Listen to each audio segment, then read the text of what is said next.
Hello everyone, welcome to my channel law as love. तो उम्मीद करती हूँ आप सब जो हैं बहुत अच्छे होंगे और एंटरप्रेन्योर एंड स्टार्टअप जो आपका सब्जेक्ट है उसको एंजॉय कर रहे हो। तो आज हम पढ़ेंगे चैप्टर 1.2 जो कि है entrepreneurial psychology, driving forces and characteristics. Okay, अब इसमें हमें देखो क्या क्या पढ़ने को मिलेगा। सबसे इसमें मैं पूरा आपको चैप्टर इस वाली वीडियो में नहीं बताऊंगी। इसमें हमने फर्स्ट पार्ट कवर किया है जिसमें आपको पता चलेगा कि एंटरप्रेन्योर की साइकोलॉजी कैसी होनी चाहिए, तीन थ्योरी जो एंटरप्रेन्योर पे दी हुई हैं वो क्या बताती हैं, and the next thing is 13 mindset. The mindset of successful entrepreneur has the psychological traits, 13 psychological traits कि कैसे कैसे क्या क्या होता है। आपको एंटरप्रेन्योर बनना है तो आपको अपनी साइकोलॉजी कैसी रखनी पड़ेगी, क्या क्या चीज़ें दिमाग में रखनी पड़ेंगी। तो आज हम इतना पढ़ेंगे इस चैप्टर में से, ठीक है, एक पार्ट कवर करेंगे। तो स्टार्ट करते हैं साइकोलॉजी से। सबसे पहले नॉर्मल साइकोलॉजी की अगर हम बात करें, it's not entrepreneur psychology, it's just psychology. Psychology is concerned with questions of individual difference, ranging from handshake and assent to differences in the ability to think or lead. Psychology का मतलब होता है हर किसी की अपनी थिंकिंग, कि वो किस तरीके से सोचते हैं, किसी का हैंडशेक करने का तरीका या नॉर्मल एक सोच का तरीका। ठीक है, सबकी सोच अलग है, साइकोलॉजी अलग है, सोचने का तरीका, क्वेश्चन सब कुछ डिफरेंट है। Psychology is the study of social climate, how we think, how we learn of personality, of perception and questions about externally perception of sleep और ड्रीम्स। कहने का मतलब कि हर किसी की अपनी थिंकिंग है, कोई कैसा सोचता है, कैसा लर्न करता है। Okay sorry. Psychology involves the behavior and mental life of individual, how the bodily mechanism relate to living, to group behavior and mental health। आपका बिहेवियर कैसा है, मेंटल लाइफ कैसी है, और आप उसको कैसे रिलेट करते हो अपनी लिविंग से, ग्रुप बिहेवियर, मेंटल हेल्थ, कुल मिला के साइकोलॉजी की अगर आप बात करो तो it's all about your thinking, your mental life, ठीक है, and your group behaviour. The same is also applicable to entrepreneur. अब आपको बोला कि आपने साइकोलॉजी तो देख लिया, अब सेम एप्लीकेबल होता है entrepreneur. Many people aspire to become an entrepreneur, they dream of setting up a successful business. सब सोचते हैं, सबको अपने जो बिजनेस है, सक्सेसफुल बिजनेस को सेटअप करना है। दोज हु बिकम सक्सेसफुल, जो सक्सेसफुल बनते हैं, have clarity and understanding of their vision, कि उनका विजन क्या है, वो अपने बिजनेस को 5 साल में कहाँ देखते हैं। They are passionate about their business. जिनको सक्सेसफुल बनना है ना, उनके दिमाग में clarity,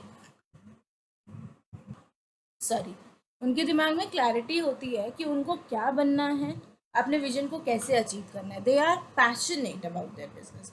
they are also known for their tenacity to fight difficult situation. वो किसी भी डिफिकल्ट सिचुएशन को फाइट कर लेते हैं। Successful entrepreneurs believe in their ideas and have confidence in business. देखो, आपने इससे पहले वाले चैप्टर में पढ़ा था ना कि आपके पास क्या क्या चीज़ें होनी चाहिए, तो उसमें था ना कि आपके पास आइडिया होनी चाहिए, फिर आप मार्केट रिसर्च करोगे एंड ऑल दैट। ठीक है, तो जब तक आपके पास अपना आइडिया नहीं होगा और कॉन्फिडेंस नहीं होगा, how can you be successful? नहीं बन सकते हैं ना। तो आइडिया होना चाहिए, प्लस आपको उसमें कॉन्फिडेंस, मोटिवेशन, फैमिली सपोर्ट, ये सब कुछ बहुत जरूरी। ठीक है, तो आपको समझ में आया एंटरप्रेन्योर साइकोलॉजी क्या है एंड एंटरप्रेन्योर साइकोलॉजी क्या है। अब देखते हैं entrepreneurial psychology. Psychology of entrepreneurship relates to understanding the relationship between. Psychology of entrepreneurship relates to understanding the relation between. आपको रिलेशन समझना है किसका? Successful business leadership, mental techniques and characteristics that thriving entrepreneurs process। आपको 3 चीज़ों का relation समझना है entrepreneurship के लिए। पहला, सक्सेसफुल बिजनेस लीडरशिप, जो सक्सेसफुल बिजनेस कर चुके हैं, लीडरशिप जो कर रहे हैं, लीडर्स जो हैं उसमें, वो उनकी क्या मेंटल टेक्निक्स हैं, एंड करेक्टरिस्टिक, एक एंटरप्रेन्योर प्रोसेस करने के लिए, एंटरप्रेन्योर चलाने के लिए, एंटरप्रेन्योर बनने के लिए क्या क्या करेक्टरिस्टिक्स होनी चाहिए। ठीक है, साइकोलॉजी ऑफ एंटरप्रेन्योरशिप रिलेट, आप उसको एंटरप्रेन्योरशिप की स्ट्रैटेजी को रिलेट करो कि अंडरस्टैंडिंग द रिलेशनशिप बिटवीन, किसमें, business leadership, techniques and characteristics. अब इसमें ना 3 जो है मोस्ट पॉपुलर साइकोलॉजिकल थ्योरी हुई थी एंटरप्रेन्योरशिप में। देखो 3 थ्योरी थी। पहली का नाम है McClelland theory of motivation, second है Rotter's locus of control theory and third one is action regulation theory. नाम याद करो, ये थ्योरी बहुत इंपॉर्टेंट है, लिख के ले लो कि क्वेश्चन एग्जाम में आने के बहुत ज़्यादा चांसेस हैं। आपसे पूछ लेंगे तीनों थ्योरी बताओ कि कौन सी 3 साइकोलॉजिकल थ्योरीज जो पॉपुलर हुई थी, या फिर किसी एक का नाम देख के आपको बोलेंगे डिस्क्राइब करो। तो ये थ्योरी बहुत इंपॉर्टेंट है, पहले आराम से सुनो समझो, फिर इसको हाथ से लिख के प्रैक्टिस करना, रिटर्न प्रैक्टिस। ठीक है, अब हम स्टार्ट कर रहे हैं MC Cleland theory of motivation से, जो कि पहली थ्योरी थी। This theory states that every person has one of the 3 driving motivators the needs for. इसमें बोला कि हर पर्सन के पास ना 3 मोटिवेशन होते हैं, अचीवमेंट, एफिलिएशन और पावर। हर पास 3 मोटिवेशन होते हैं। द नीड्स फॉर अचीवमेंट, कि आपकी ज़रूरत क्या है, the needs for achievement, affiliation और power. These motivators are not inherent. अब बोला एमसी क्लेलैंड ने बोला कि 3 मोटिवेटर्स होते हैं, ठीक है, बट ये तीनों के तीनों मोटिवेटर्स ना इनहेरेंट नहीं होते, आपको ये डेवलप करने पड़ते हैं over culture and life experience. धीरे धीरे जैसे जैसे आपका लाइफ एक्सपीरियंस गेन होता जाएगा, ऐसे ही आपके ये मोटिवेटर्स जो है ये डेवलप होती जाएंगे। Achievers like to solve problems and achieve goals. जो भी अचीवर्स होते हैं, जो जिनको लाइफ में कुछ अचीव करना है, they like to solve problems and achieve their goals. McClelland theory explain the need for achievement, कि आपको कोई अचीवमेंट पानी है, आपको ज़िंदगी में कुछ पाना है, कुछ करना है, तो आपको उसकी कितनी ज़रूरत है। कोई करता है अपने मन की खुशी के लिए, हैप्पीनेस के लिए, कोई करता है मनी के लिए, तो दैट डिफाइंस कि आपको उस अचीवमेंट की कितनी ज़रूरत है। McClelland theory explain the need for achievement that often regulates the action of entrepreneurial. आपको कितनी ज़रूरत है इस अचीवमेंट की, और उस हिसाब से आपके एक्शंस क्या हैं उसके लिए। कॉन्सिक्वेंटली अब एमसी क्लेलैंड की थ्योरी ने क्या बताया आपको, 3 मोटिवेटर्स, फिर बोला कि वो इनहेरेंट नहीं होते, वो डेवलप होते हैं। फिर बोला कि अचीवर्स जो है सॉल्व करते हैं प्रॉब्लम को, अपने गोल्स को अचीव करने के लिए। फिर उसने बोला कि आपको उस अचीवमेंट की ज़रूरत कितनी है। अब कॉन्सिक्वेंटली अगर आप साथ साथ बात करो तो रोटर्स थ्योरी में क्या है, rotors theory put lights on locus of control, कि आपका कंट्रोल कहाँ है, आप क्या चीज़ कंट्रोल कर सकते हो, वेदर इंटरनल कर सकते हो या एक्सटर्नल, जो इन्फ्लुएंस करेगी आपके एंटरप्रेन्योरियल एक्शंस को। इसको अभी हम रोटर थ्योरी में कंक्लूड करेंगे। जस्ट समझ लो कि आप किस चीज़ पे अपना कंट्रोल रख सकते हो। एंड फाइनली जो आपकी एक एक्शन रेगुलेशन थ्योरी है, ART, elucidates that the of entrepreneurs depends on their action, कि आपका जो भी परफॉर्मेंस रहेगा ना, वो कंटिन्यूसली और पूरा का पूरा क्वाइट जो है ना आपका डिपेंड करेगा आपके एक्शंस। आपको फर्स्ट थ्योरी समझ में आई, एमसी क्लेलैंड थ्योरी। आपसे रिक्वेस्ट है, सुनो समझो, रिटर्न प्रैक्टिस करो प्लीज, थ्योरी तीनों बहुत इंपॉर्टेंट है। अब सेकेंड है Rotter's locus of control theory. इसमें है among personality theories of entrepreneurship, जो लोकस ऑफ कंट्रोल थ्योरी थी ना, इसको बहुत अटेंशन मिली थी, लोगों ने बहुत अच्छे से इसको समझा था। इसमें है क्या, देखो, तो कंसेप्ट डेवलप इन 1950। ये कंसेप्ट डेवलप हुआ था 1950 में by Julian Rotter, who is an American psychologist working on social learning theories. ये कंसेप्ट कब डेवलप हुआ था, 1950 में। किसने किया था, जूलियन रोटर ने, जो कौन थे, अमेरिकन साइकोलॉजिस्ट थे। अब 1966 में उन्होंने डिफाइन किया what is locus of control. Locus of control as the degree to which a person perceive an outcome as being contingent on their actions or those of external forces existing along a continuum from a more internalized orientation to more externalized orientation। ध्यान से सुनना, एक person की कितनी ability है या कितना वो परसीव कर सकता है कि क्या आउटकम उसे चाहिए, अपने एक्शंस पे डिपेंड होके कि मुझे क्या एक्शन करने हैं और उससे मुझे क्या आउटकम चाहिए। आप जब काम करोगे आपको बहुत सारे एक्सटर्नल फोर्सेस भी दुखी करेंगे, इंटरनल फोर्सेस भी दुखी करेंगे, बट आप कितना उसको कंट्रोल कर सकते हो, that is locus of control. समझ में आया locus of control? Locus of control का मतलब ये है कि एक पर्सन की कितना जो है एबिलिटी है, या वो कितना अच्छे तरीके से जो है बिलीव करके, अपने आप पे बिलीव करके, चीज़ों को प्रोसेस में करके, कितना वो एक्सटर्नल और इंटरनल फोर्सेस को कंट्रोल कर सकता है। for his or her achievements, for his or her goals. Locus of control refers to how strongly people believe that they have control over the situation and experiences that affect their lives. यहाँ से समझ में आया आपको कि एक person की कितना स्ट्रांगली बिलीव करता है कि हाँ मैं अपनी सिचुएशंस अपने एक्सपीरियंसेस पे कंट्रोल कर सकता हूँ. लोकस ऑफ कंट्रोल होता है आपका दो टाइप का, इंटरनल होता है, एक्सटर्नल होता है. कि आपको जब चीज़ें कंट्रोल करनी है तो इंटरनली भी आपको बहुत कुछ इग्नोर करना पड़ेगा या कंट्रोल करना पड़ेगा, and as well as externally भी करना पड़ेगा. तो पहले बात करते हैं एक्सटर्नल की. External locus of control describes an individual that believes that most of their life conditions are determined by forces outside of their control, such as government, duties, power structure, and also at fate or luck. बोलते हैं ना मेरी किस्मत ठीक नहीं है, government, मैंने बड़ी मुश्किल से एक बिजनेस चलाया था, गवर्नमेंट ने उस बिजनेस को बंद करा दिया. पहले जब मैंने बिजनेस शुरू किया था उस पर 5% ड्यूटी थी, अब 10% ड्यूटी हो गई.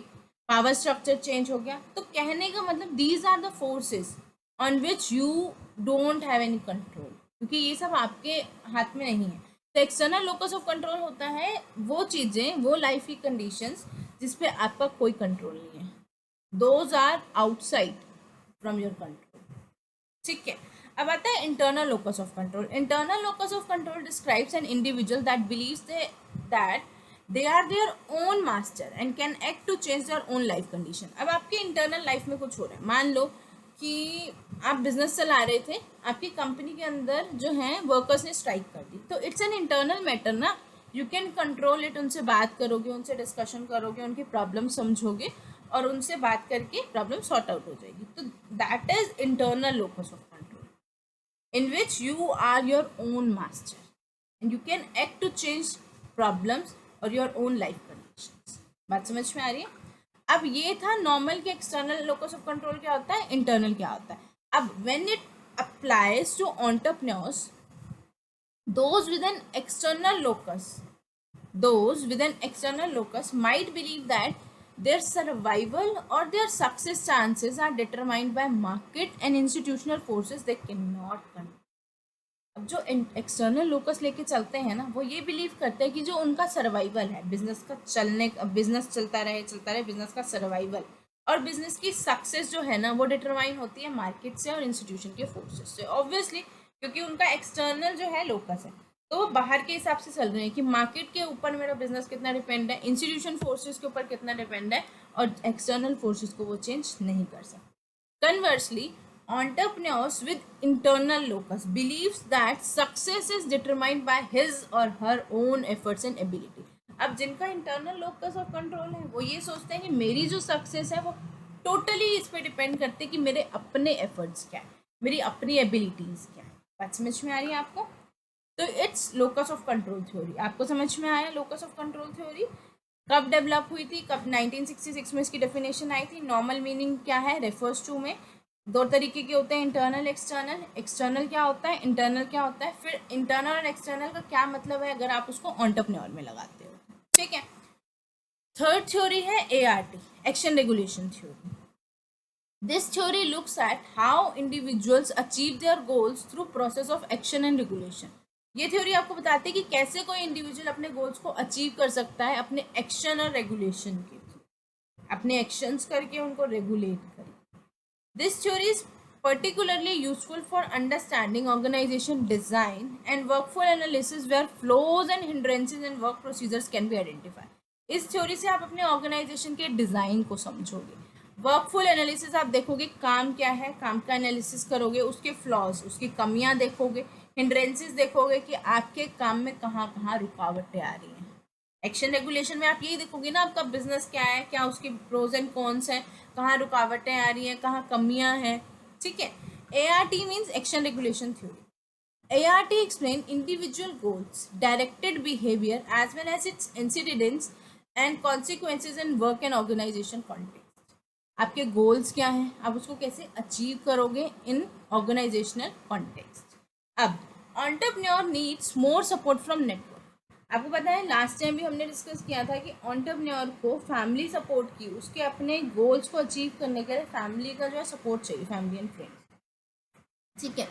तो entrepreneur needs more support from network such as, दो तरीके के नेटवर्क से एंटरप्रेन्योर को सपोर्ट चाहिए होता है, एक मोरल सपोर्ट एंड दूसरा प्रोफेशनल सपोर्ट। मोरल सपोर्ट में individual give psychological support to an entrepreneurs who are inexperience in this field और facing difficult problems to run the business. मान लो कि आपका कोई फ्रेंड है, उसने नया नया बिजनेस शुरू किया, ना तो उसको उस फील्ड का एक्सपीरियंस है, अब वो बिजनेस शुरू कर रहा है तो उसको बहुत सारी डिफिकल्टीज हो रही है, तो आप अपने फ्रेंड को जो है साइकोलॉजिकली सपोर्ट कर सकते हैं। ठीक है, तो साइकोलॉजिकल सपोर्ट की बहुत ज़रूरत होती है, मोरल सपोर्ट की बहुत ज़रूरत होती है। It's important for each entrepreneur to establish a moral support network of family and friends are cheering school. आपके पास वो पर्सन्स होने चाहिए आपके लाइफ में जो आपकी अचीवमेंट पे आपको चीयर करने के लिए आपके सामने हमेशा खड़े हो। तो आपको एक नेटवर्क बनाना पड़ेगा फैमिली एंड फ्रेंड्स का। Most entrepreneurs indicate their spouses are their biggest supporters and allow them to devote excessive amount of time to new ventures. ज़्यादातर जो एंटरप्रेन्योर्स हैं उन्होंने अपने स्पाउसेस को अपना बिगेस्ट सपोर्टर माना है, क्योंकि अपने स्पाउसेस मतलब उनके स्पाउसेस उनको बोलते हैं कि जाओ अपने बिजनेस में टाइम डिवोट करो। तो मोरल सपोर्ट की आपको बहुत ज़्यादा ज़रूरत पड़ती है। प्रोफेशनल सपोर्ट में आता है इन एडिशन टू एनकरेजमेंट। अब आपको एनकरेजमेंट या कुछ कह लो आपको, ठीक है, वो आपको कहाँ से मिल गया? आपके मोरल सपोर्ट, आपकी फैमिली, आपके friends. The entrepreneur need advice and council through out the establishment of new venture. अब आपने नया वेंचर लगाया है, नया बिजनेस शुरू किया है, आपको एडवाइस चाहिए, आपको बहुत सारे एडवाइसेस चाहिए, बहुत सारे सुझाव कंसल्टेंसीज चाहिए। तो this advice can be obtained from a mentor. आपको मेंटर चाहिए, business associate, trade association, all members of professional support network. तो आपको मेंबर बनना होगा प्रोफेशनल सपोर्ट नेटवर्क का। आपके पास मेंटर होना चाहिए, बिजनेस एसोसिएट होना चाहिए, ट्रेड एसोसिएशंस में आप मेंबर होने चाहिए, सो दैट कि आपको मोरल सपोर्ट तो मिल गया, लेकिन moral support is not enough for running a business. आपको बिजनेस चलाना है ना, तो बिजनेस चलाने के लिए moral support as well as professional support both are necessary. Okay, तो ये था आपका ART। तो तीनों थ्योरी आपको समझ में आई। पहली थी MC Cleland theory, second one is rotor locus of theory, sorry rotor locus of control theory, and third one is action regulation theory ART। अब आगे हम बात करेंगे the mindset of successful entrepreneur has the 13 psychological trait. अगर आप entrepreneur देखो जो successful है उसका माइंडसेट क्या है, उसके दिमाग में 13 साइकोलॉजिकल ट्रेट्स कौन कौन से हैं। वन बाय वन हम 13 साइकोलॉजिकल ट्रेट्स को डिस्कस करें। अब समझते हैं एक एक करके 13 साइकोलॉजिकल ट्रेट्स। सबसे पहला है dream big in small output, sorry small input. आपने इनपुट लगाया, आपने ज़्यादा कुछ नहीं लगाया, अब उसी में आपको अपने ड्रीम को बड़ा देखना है, उसको अचीव करना है। This is the most important quality for becoming a successful entrepreneur. People should always dream and use their energy to turn in to reality. If you dream to be successful entrepreneur you can become. आपको बड़े सपने देखने पड़ेंगे, अपनी energy से अपने dream को reality में कन्वर्ट करना पड़ेगा। अगर आपको सक्सेसफुल एंटरप्रेन्योर बनना है, ठीक है, you can. It doesn't matter what resources you have, कि आपके पास कितना पैसा है, कितने रिसोर्सेज, कितने असेट्स हैं आपके पास, कितनी ह्यूमन पावर है आपके पास। आपका जो ड्रीम है वो इससे सफ़र नहीं करता कि आपने स्मॉल इनपुट लगाया। आपके पास ड्रीम होना चाहिए, आपके रिसोर्सेज हैं, just dream big and gather your resources accordingly. Your psychological thoughts and behaviour transform your entrepreneurial journey. आपके जो थॉट्स होंगे ना कि हाँ मुझे करना है, मुझे अचीव करना है, I want to be a successful entrepreneur, तो जो आपकी साइकोलॉजिकल थॉट और साइकोलॉजिकल बिहेवियर होगा ना वो ऑटोमेटिकली आपके जो ड्रीम्स हैं उनको रियलिटी में कन्वर्ट। ठीक है, तो you have to be a dream, you have a dream which should be big whether you have small input और बिग इनपुट। सपने तो देखो तभी तो अचीव करोगे, जब तक सपने ही नहीं देखोगे तो अचीव कैसे करोगे। अब सेकेंड है delegate the work to others. अब होता क्या है, जो छोटे छोटे लोग जो मतलब मान लो कि एक पर्सन है, उसने नॉर्मल स्टार्टअप स्टार्ट करने का सोचा, अब उसे लगता है कि फिनेंस का काम भी मैं कर लूँगा, बिलिंग भी मैं कर लूँगा, रिटर्न्स भी मैं ही भर लूँगा, माल आएगा जाएगा, गुड्स और सर्विसेज जो भी उसका बिजनेस होगा उसको भी मैं टेक केयर कर लूँगा। तो हर जगह आप नहीं टेक केयर कर सकते, you have to delegate the work. It's not important to do everything on your own, and having one or someone with you to share your workload and dream is good. कोई तो आपको चाहिए ना अपना workload shift करने के लिए. Delegation of task gives mental relaxation which in turns doubles your output. जब आपके दिमाग पे काम का प्रेशर नहीं होगा ना, तो आप मार्केटिंग अच्छी कर पाओगे. आपकी ऑर्गेनाइजेशन में लोग बैठ के काम कर रहे हैं, आप जाओगे लोगों से डील करने, बड़ी बड़ी ऑर्गेनाइजेशंस में जाओगे कि हमारा प्रोडक्ट देखो लो, तो आप वहाँ पे अपना टाइम तभी डिवोट कर सकते हो ना जब आपके माइंड में रिलैक्सेशन हो. Distributing and sharing the workload with others helps to achieve your goal and it brings self confidence with the team. Team में भी सेल्फ कॉन्फिडेंस आएगा. आपने अपना वर्कलोड कम कर दिया तो इससे आपके गोल को अचीव करने में भी हेल्प मिलेगी. This trait is considered essential for becoming a great entrepreneur. अगर आपको बड़ा एंटरप्रेन्योर बनना है तो ये ट्रेट जो है बहुत ही जरूरी है. कौन सी है? Delegation the work to others. पहली क्या थी? Dream big in small and good. Third है set high standard goals and deliver. आपको अपने गोल्स हमेशा हाई स्टैंडर्ड रखने हैं. आप बोलोगे कि मुझे 10 रुपये कमाने हैं तो 10 ही कमा पाओगे. आप सोच के चलो कि मुझे हजारों लाखों करोड़ रुपए कमाने हैं, तभी तो कमाओगे. तो अपने स्टैंडर्ड्स, अपने गोल्स को हमेशा हाई रखो. Always set goals higher than your expectation. आपको लगता है ना, नहीं मैं इतना कमा सकती हूँ या इतना कमा सकता हूँ, तो अपने गोल्स हमेशा अपनी एक्सपेक्टेशन से ऊपर रखो. Put all your energy into it to achieve it. If you get an order, आपको कोई ऑर्डर मिला कि आपको कोई टास्क करना है, आपके पास टाइमलाइन कम है, don't panic, just accept the order. Pushing your limits gives you an idea about your limits and your ability to work. जब भी आप अपनी लिमिट्स को पुश करोगे ना, आपको लग रहा है मैं एक दिन में इतना काम कर सकता हूँ, आप कहोगे नहीं मुझे इससे थोड़ा सा ज़्यादा करना है. तो जैसे जैसे आप अपने आप को पुश करते जाओगे ना, तो आपको अपनी जो हिडन लिमिट्स है ना, जो छुपी हुई है, हिडन लिमिट्स, हिडन एबिलिटीज आपको दिखने लगेगी. तो हमेशा अपनी लिमिट्स को पुश करो. आपको लग रहा है आज मैंने इतना किया तो कल उससे ज़्यादा अचीव करने के लिए कोशिश करो. One who can perform under pressure is the true professional. आपको हमेशा, अगर एंटरप्रेन्योर की बात करें तो हमेशा प्रेशर में ही काम करना पड़ता है. Entrepreneurs can not refrain. वो मना नहीं कर सकते कि मैं प्रेशर में काम नहीं कर सकता. And often need to push beyond their limits. उनको कई बार अपनी लिमिट्स को बियॉन्ड, अपनी लिमिट्स के बियॉन्ड उनको पुश करना पड़ता है अगर उनको सक्सेसफुल बनना है तो. 3 हो गए. Fourth one is take a practical approach. अब आपको प्रैक्टिकल अप्रोच रखनी पड़ेगी. Never underestimate your business. सबसे पहले आपने अपने बिजनेस आइडिया सोचा, उसको इतना बड़ा बनाने का सोचा, तो अब अपने बिजनेस आइडिया पे जो है आपको शक करने का टाइम नहीं है. अब आपको उस पर बिलीव करना पड़ेगा क्योंकि it's your idea. Be practical because you have bills to pay and mouths to feed. आपको बिल भरने हैं, सारे खर्चे हैं, एक्सपेंसेस हैं, तो उसके लिए आपको प्रैक्टिकल बनना पड़ेगा. So always be ready with a plan B. आपने एक बिजनेस शुरू किया, मे बी वो सक्सेसफुल हो, मे बी ना हो, तो always be ready with a plan B.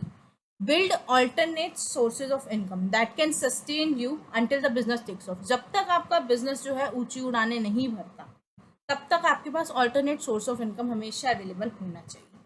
Use your different talents because you never know which one would open the success window in your life. आपकी हर person के पास कुछ ना कुछ टैलेंट होते हैं, तो अपने डिफरेंट टैलेंट्स को यूज़ करो. आपको नहीं पता कि कौन सा टैलेंट आपका कब आपकी लाइफ में आपके लिए जो है सक्सेस के दरवाजे खोल देगा. Steve jobs worked with numerous companies before finding the kick in Apple. जब वो एप्पल में आए उससे पहले उन्होंने बहुत सारी कंपनीज में काम किया था. तो हमेशा अपने आप को पुश करो काम करने के लिए. So keep on moving until and unless you obtain the correct roadmap for your entrepreneurial journey. चलते रहो चलते रहो चलते रहो. कीप ऑन मूविंग जब तक आपको जो है रोड मैप नहीं मिल जाता. ठीक है, तो अभी तक हमने क्या क्या देखे? Dream big in small output, delegate the work to others, set high standard goals and deliver, and fourth one is take a practical approach. अब नेक्स्ट है आपका मैप इट आउट.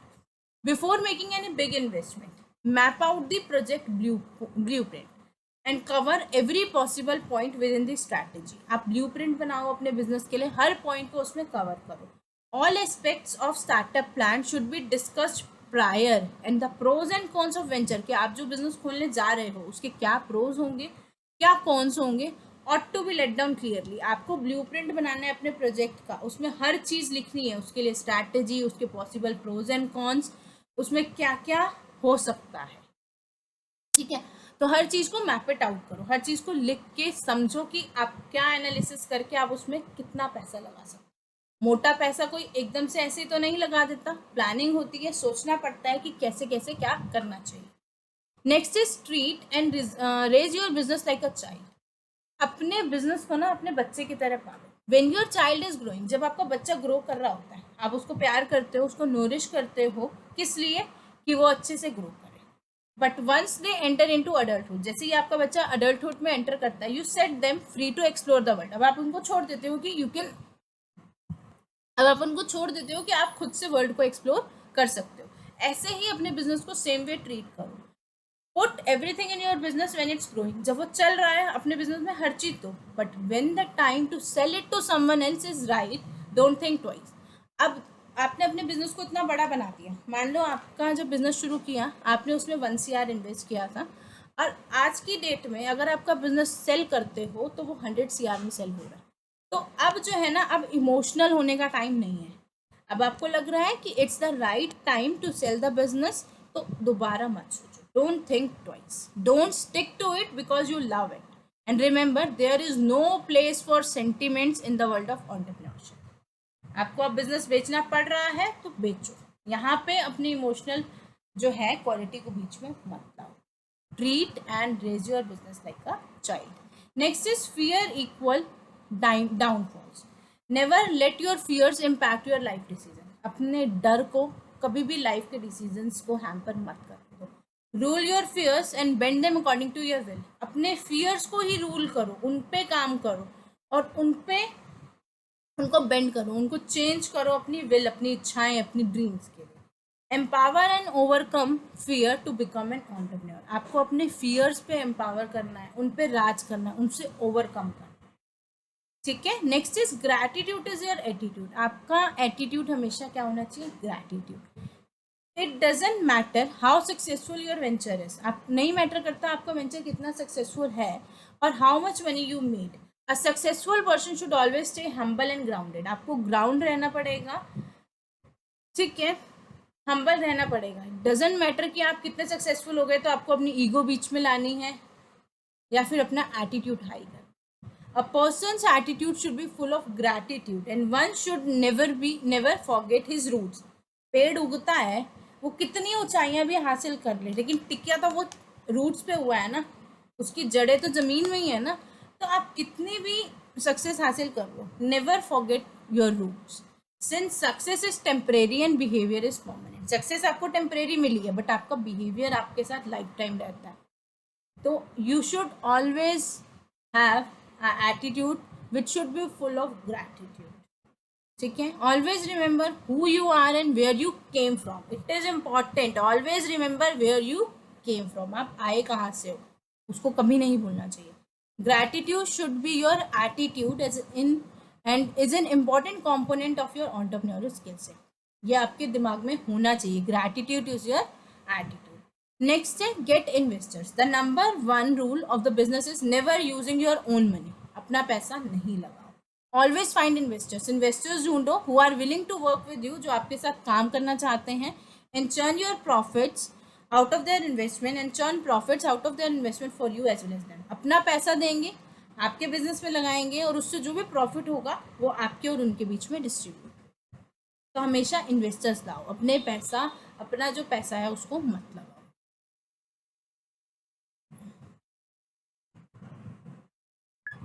नेक्स्ट है never lose composure. There comes a time when you can't help but lose your temper completely. बहुत बार business में ऐसा time आता है जब आप हेल्प कर नहीं सकते, मांग नहीं सकते और आप अपना जो है टेम्पर, अपना गुस्सा जो है वो कम्प्लीटली खो देते। Though it is normal, you need to minimize such occurrences. ऐसा नहीं है कि ये होना ही नहीं चाहिए, इट इज़ नॉर्मल। होता है बिजनेस में कि आपको कई बार ऐसा होता है आपको नहीं समझ में आता कि कौन सा डिसीजन लेना है, बट आप उन अक्रेंसेस को कम कर सकते हो। Keep calm. Business and anger are like nitrogen and hydrogen, जिसको आप कभी मिक्स नहीं करते।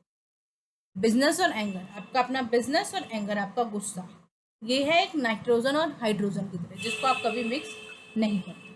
ठीक है। तो नेवर लूज और लॉस योर कंपोजर।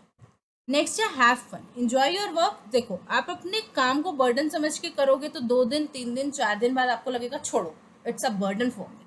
और आप अपने बिजनेस को, आपने जब एक आइडिया जब आपका बिजनेस का आया तो आपके दिमाग में फन था ना कि हाँ मैं ये करूँगा, इसको ऐसे मैं अचीव कर सकता हूँ, आज तक ऐसा किसी ने नहीं किया, आई विल डू इट, और मैं इससे सक्सेसफुल एंटरप्रेन्योर बन जाऊँगा, प्लस में मैं इससे पैसा कमाऊँगा। तो आपके दिमाग में क्यों आया? क्योंकि ये आपका अपना इनोवेटिव आइडिया था, ठीक है।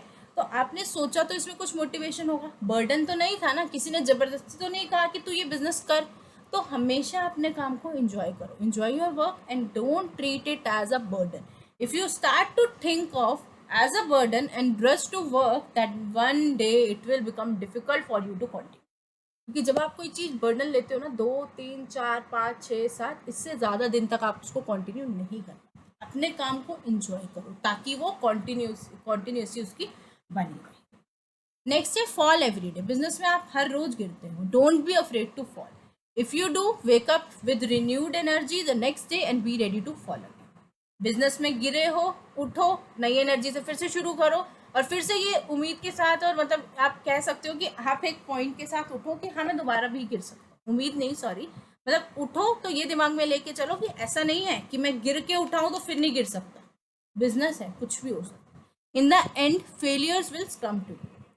Fall every day, it's a 12th psychological trait. Next is stay creative. An entrepreneur is no less than an artist and always stay inspired. आपको हमेशा इंस्पायर रहना है।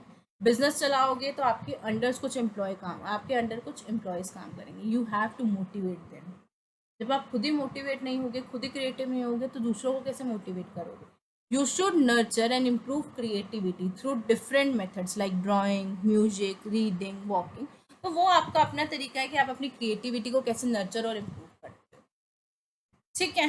तो हमने आज की वीडियो में क्या क्या देखा? सबसे पहले हमने समझा व्हाट इज साइकोलॉजी।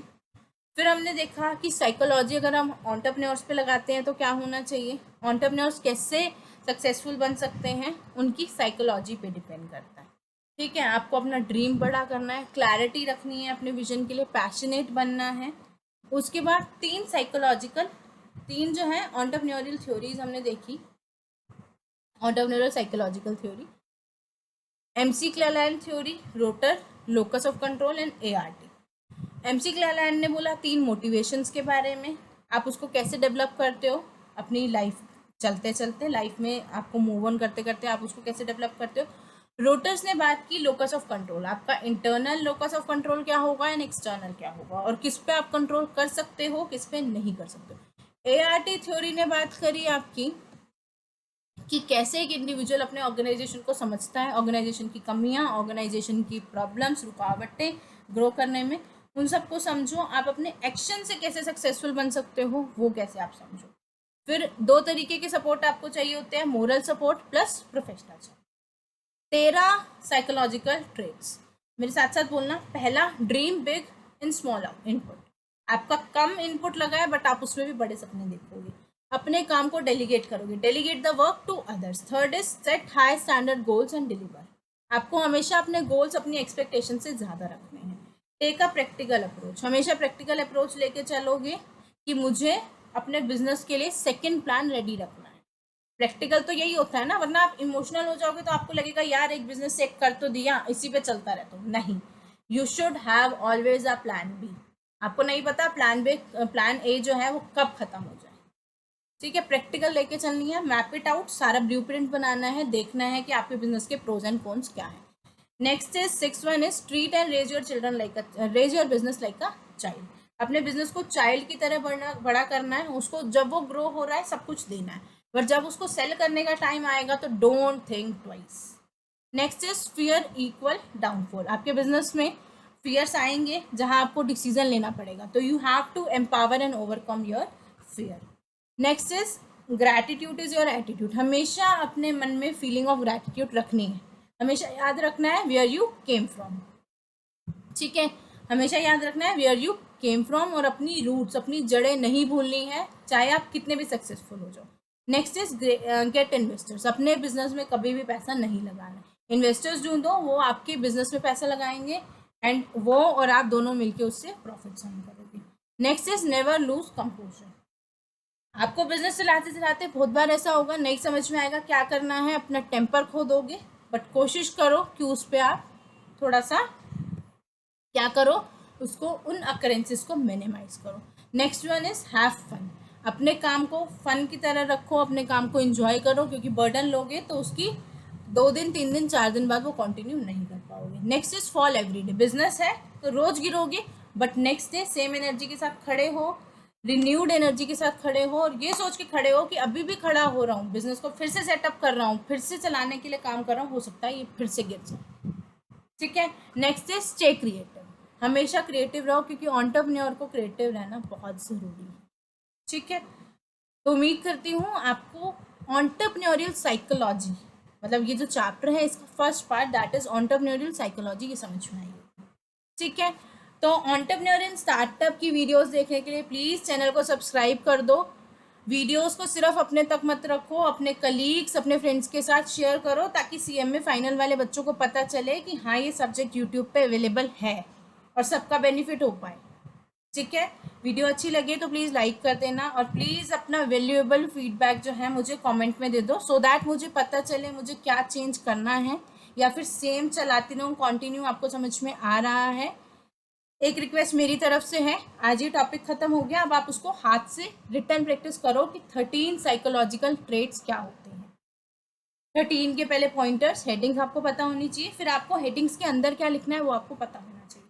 3 थ्योरी पढ़ो पढ़ो पढ़ो, फिर उसको लिखो, क्योंकि बहुत इंपॉर्टेंट टॉपिक है। ठीक है। रिटर्न प्रैक्टिस करो, जो वीडियो जब खत्म होती है उसका साथ साथ रिटर्न प्रैक्टिस उसी टाइम खत्म करो। वेट मत करो कि नेक्स्ट डे करूंगा नेक्स्ट डे करूंगा। Don't procrastination, don't do procrastination. ठीक है। साथ साथ रिटर्न प्रैक्टिस करके उसको खत्म करो। नोट्स आपको टेलीग्राम चैनल पे मिल जाएंगे, अब वहां से जाके देख सकते हो। ठीक है। तो चलो मिलते हैं नेक्स्ट वीडियो में नेक्स्ट टॉपिक के साथ, इसी चैप्टर को कंटिन्यू करेंगे। प्लीज़ चैनल को सब्सक्राइब कर दो, वीडियो को लाइक कर दो, और अपने फ्रेंड्स के साथ शेयर करो। Okay, bye bye. Take care.